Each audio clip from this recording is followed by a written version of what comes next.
Hello guys, welcome back to my channel. Today in this video I will show you how to fix charging on hold. Charging will resume when iPhone returns to normal temperature. Now let's start the video. Solution number 1. Enable and disable airplane mode. Open the setting app on your iPhone. On the setting page, enable airplane mode.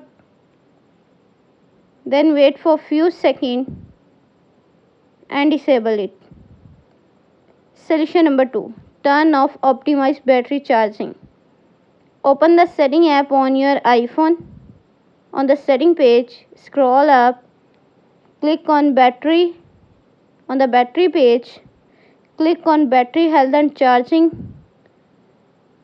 Turn off optimize battery charging. Again turn off to confirm. Solution number 3. Restart your iPhone. Open the setting app on your iPhone.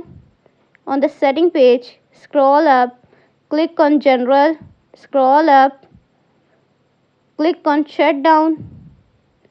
Now slider to power off and turn off your device. Then wait for few seconds and turn on back. Enter your phone passcode. Solution number 4. Use Apple certified chargers. Low quality or fake chargers can overheat your phone. Always use MFI certified cables and a reliable power adapter. Thanks for watching this video.